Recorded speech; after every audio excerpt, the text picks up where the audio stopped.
beloved Boss Mike Cervera. Pangulong Bongbong Marcos na magtutuloy-tuloy na ang trabaho ng Senado ngayong nahalal ng Senate President si Win Gatchalian. Binigyan din ng Pangulo na na-delay ang lahat ng trabaho sa Senado ng isnabi ng ilang senadorang sesyon. Partikular na rito ang pagkaantala sa pag-aproba sa priority bills at ilang military appointments. Ayan yung sinasabi mga kababayan, na maraming naantala. Itong si Alan Peter Cayetano, panay pa rin na depensa sa sarili niya. Sinasabi na nga mga kababayan na sa pamamagitan ng pagiging Senate President mo, wala kang na-deliver. Wala. Ayaw mong tanggapin yun na wala ka talagang na-deliver. Gusto mo, isipin ng mga tao na ikaw ay bayani, putang ina mo. Paano ka magiging bayani? Isipin mo nga, ginulo mo, pinahiya mo, na-iskandalo yung Senado. O paano ka naging bayani nun? At puro kasinungalingan kayo, Nino, ng kapatid mong si Pia. Di ba? Pag guilty, pa-victim, ganon. Sabi ni Roman de Salva. Di ba? Jerry Lynn Asuncion. Grabe. Ayan, pakinggan nyo. Sana naman sa paglagay ni Senator Sherwin bilang SP, mabalik naman tayo sa normal na patakbo ng Senado. Yan, Rendelin Licayo, di ba alaga? Pay Mura, Tina Sales. Sana naman nakikiusap na ho. Oy, Alan Peter Cayetano, putang ina mo, nakikiusap na yung presidenteng hayop ka. Ang kapal ng mukha mong hayop kang bakla ka. Ayan na ang presidente na ang nakikiusap. Kababa ang loob na yung ginagawa. Kung ako lang siguro ang presidente, putang ina, pinagmumura ko yan Sa totoo lang, kung ako presidente, pinagmumura ko yan si Alan Peter Cayetano. Kahit si Marcoleta. Kaya lang, vlogger lang tayo. Kaya kahit murahin natin, di ba? Ayop na mga yan, mga putang inang dalawa na yan. Di ba? Sige tuloy. And that they can take care of the business of government, the business of legislation. Ay sana naman mapag-aralan na nila, madiskusyonan na nila na mabuti. Kita nyo? Sana naman mapag-aralan na mabuti at mapagdiskusyonan na maayos nang sa ganon magtuloy-tuloy na ang serbisyo ng Senado dahil maraming naapektuhan. Nagkakaroon ng domino effect. Kaya yung iba nating mga kababayan na problema tulad ng mga yung mga appointments, tulad ng mga ospital, tulad ng mga marami mga kababayan ang naaapektuhan. Dark Phoenix, Francis Banta, Black Star. Samantala, tiwala naman si Pangulong Bongbong Marcos sa kakayahan ni Senator Chis Escudero na pamunuan muli ang impeachment trial ni Vice President Sara Duterte. Lumutang ang mga batikos laban sa senador dahil sa nangyaring delay sa unang pagkaka-impeach sa bise noong nakaraang taon. Matatanda ang termino noon ni Escudero bilang Senate President nang ibalik ng Senado ang Articles of Impeachment sa Kamara. Naging controversial din ang interpretation sa constitutional rule na forthwith. Pero para sa Pangulo, labas dyan si Escudero. Nako! Diba? Sulugon. Replay po, replay. Replay tayo. Huwag mo sasabihin Arnold Lopez na live tayo. Ano? Ay, nako, mga kababayan ko. Yan mga kababayan. Pero ang putang ina na si Alan Peter Cayetano ay napakagago talaga. Ito, nananakot sa kapwa natin membro na lumipat kayo kung hindi makukulong kayo. Gumagawa ng intriga. Mga kababayan, tanungin ko kayo. Ikaw, Bambina, lagi ka naman nandito. Delia Shacoco, Ani Domingo, kayo mga lagi dito, Joji, Melchor, Roman. Tingnan niyo yung ginagawa ni Alan Peter Cayetano. Di ba, Ruby Viñas? Tingnan nyo. Gagawa ng mga intriga ang putang ina. Tapos, ipapalamon niya sa mga gago na mga taga-suporta niya para magalit sa gobyerno at sa mga ilang senador na katunggali niya. Napatunayan na nga, dumaan na sa tama na naging Senate President si Wing Gatchalian. Ano pa ba ang pinagpuputak-putak mo?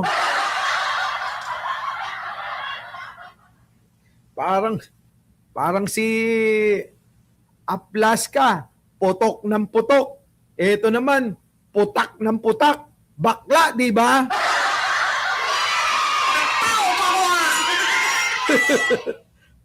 Nag-viral yung ganun ko sa FB. Grabe. Putik na yan, oh. Putak ng putak. Oh, walang ginawa kundi manira, magtanim ng aywang ko. Oh, sige. Sila ang meeting sa Malacanang, pero pinapalabas nila, tayo unproductive, tayo magulo. Yun ang Anong meeting sa Malacanang? Tignan nyo to, gumagawa ng kwento. Nasaan yung ebidensya mo na nag-meeting sila sa Malacanang? Gusto mong palabasin na inimpluwensya ni Pangulong Bongbong kung bakit ka natanggal? Gusto mong palabasin na hindi ka pinagbigyan ni First Lady sa pakiusap mo? Oh, di ba nakiusap ka? Sino ba ang pumunta sa Malacanang? Di ba ikaw?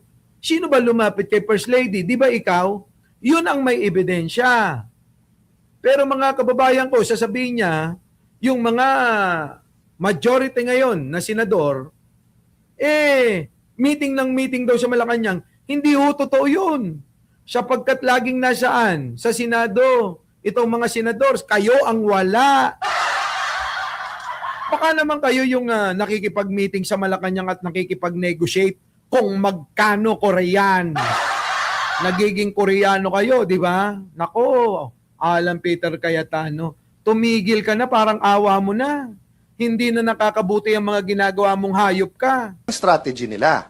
Ba't tayo papasok sa strategy? In one sense, kailangan mo sagutin yung issue. So like yesterday, pinaalala sa akin nung ating comms, stick to the issue tayo, which is true. O, edi pumunta ka na ng Senado. Pumasok ka na at doon ka muna sagutin. Huwag na sa FB mo. Di ba? Ang nangyayari kasi, may maririnig siya, may chismis, sasagutin niya sa FB. May maririnig, sasagutin sa FB. Hindi naman doon ang tamang venue. Ang tamang venue dahil senador yung nagsalita na inaakusahan niya, senador din siya, di kumuha ka ng privilege speech mo, doon mo batikusin sa plenaryo. Bakit? Takot ka dahil hindi ka makakapag-fake news, di ba? Hindi kasi makakapag-fake news ito eh. Kaya natatakot na humarap sa mga senador. Oh. Diba, na hindi tapos ang laban. Pero ayoko rin naman isipin ng tao, winaldas ko 700 million. Ni 5, may discretionary fund na pwedeng kunin ng Senate President. Alam mo, ikaw, masyado mo lang inaako. Hindi naman ganun ang ibig sabihin eh. Ang sinasabi, hindi sinabing winaldas mo. Ibig sabihin, may nasayang na pondo ng Senado ang hindi nagkaroon ng makabuluhan dahil sa panunungkulan mo. Hindi naging makabuluhan yung ginastos. Hindi sinabing winaldas mo. Ito rin mga kababayan, tatanga-tanga eh. Imbis na pabutihin niya yung sarili niya, siya pa nagtuturo na magpasama sa sarili niya. Sige, i-claim mo na winaldas mo. Sino bang may sabi nun? Ang sinasabi ay nagastos ang pera nang hindi makabuluhan kasi sa gulo dyan sa Senado. Sa pangunguna mo, ang gulo-gulo ng Senado, nagkaputukan, nagbarilan, hindi nagkakasundo, ayaw pumasok ng kasama mo, kayo, ayaw niyong pumasok sa Senado, kaya nasayang. Yun yung ibig sabihin. Hindi sinasabi na, winaldas mo, tang-ina mo. Diba? Alam nyo, ganito yung mga masasamang tao eh. Imamanipula kayo eh. Nagmamanipula siya mga kababayan. Oo, para ho siya'y kaawaan. Di ba? Di ba mga kababayan? Minamanipula niya yung utak ng mga tao para sabihin na kawawa siya, para sabihin na inaapi siya, para sabihin na ginagawan siya ng kwento. Pero ang katotohanan, siya talaga ang gumagawa ng intriga, hindi lang kwento. Di ba? Ano? Tama ba rin, Kalina Licayo? Tama ba yung assessment natin? Tama ba yung analyze natin dito kay Petra? Utang ina, Petra, tigil mo na yan. Di ba? Pangit. Ang pangit ng mga ginagawa mong yan. Maraming previous Senate presidents, tens or hundreds of millions kinuha. Ni 5, hindi ako kumuha doon. O bakit may nagsabi bang kumuha ka, tanga? Wala hong nagsabi na nagnakaw si Alan Peter Cayetano sa pondo ng Senado. Siya lang ang nagsasabi. Siya. Ginagamit niya yung mga ganong salita para magpaawa.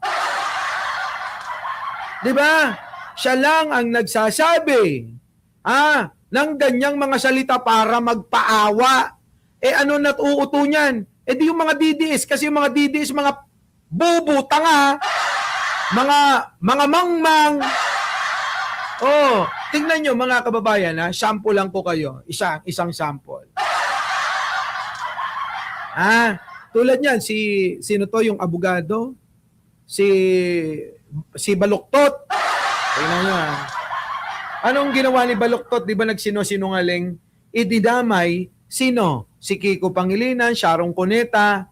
Tingnan nyo ganito kabobo yung mga DDS. Tingnan nyo. Ayan yan. Cuneta, magnanakaw ang asawa. Sharon Diba? Cuneta, magnanakaw ang asawa. Sharon Cuneta, magnanakaw ang asawa. Sharon Cuneta, magnanakaw ang asawa. Diba? Ganito katanga, kamangmang, kabobo, kauto-uto ang mga DDS. Mahihina kokote. Ayan, tingnan nyo yung epekto. Yan yung target na market ng mga kampo ni Balikod. At saka nino? Ni Mike Defensor. Nila Alan Peter Cayetano. Ganyan Ganyang kakitid. Bubo, mangmang, tanga. Ayan kita nyo? Ayan bubo, tanga, mangmang. Tanga-tanga, di ba? Ngayon binawi ni Talikod yung sinabi. Paano na ngayon itong mga napaniwala? Paano ngayon ito? Itong mga abnormal naman na to. Di ba? Tanga-tanga, di ba? Mga gunggong, ayan tingnan nyo.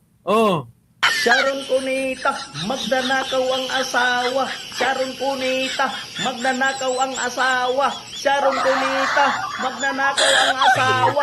Sharon Cuneta, magnanakaw ang asawa. Di ba? Abnormal ang mga putang ina. Manang-mana kay Basti at saka kay Sara. Aray ko, Diyos ko, mga kababayan talaga. Di ba? Nakita niyo mga kababayan kung gaano katatanga mga putang ina? Bobo talaga eh. Ayan, para sa inyo! Ano? Putang ina mo! Ano? Nanatiling DDS paghalo magbalat sa tinalupan. Kung anong puno, siya rin ang bunga. Kaya malabong hindi ka nahaluan. Mga klase ng taong pinagdamutan ng katalinuhan. Pakyo ka at lahat ng mga DDS. Masalot kayo sa lipunan. Pakyo lahat ng DDS. Ano? Mga pinagdamutan kayo ng katalinuhan. Dali lang. May tumatawag. Hello?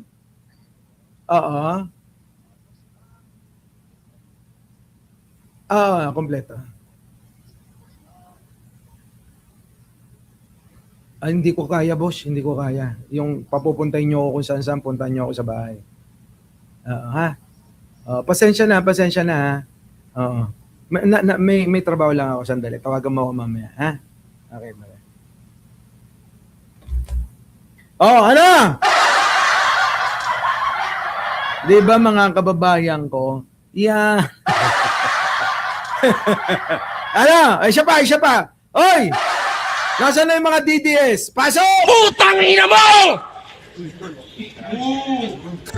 Ano? Nanatiling DDS paghaluman balat sa tinalupan. Kung anong puno, siya rin ang bunga. Kaya malabong hindi ka nahaluan. Mga klase ng taong pinagdamutan ng katalinuhan. Kita nyo? Pinagdamutan ng katalinuhan. Ang mga DDS, pinagdamutan ng katalinuhan. Pakyo ka at lahat ng mga DDS. Masalot kayo sa lipunan. Kita nyo? Salot kayo sa lipunan. Diba Arnold Lopez? Bigay ni Arnold Lopez ito. Nasaan yung mga DDS? Kanina parang may nakikita akong DDS na bobo dyan. Paano kayo ngayon? Kita nyo? Hindi na lang ho kami nagsasabing bobo, tanga kayo. Kayo talaga'y mga mangmang. Di ba? Our beloved Boss Mike Cervera.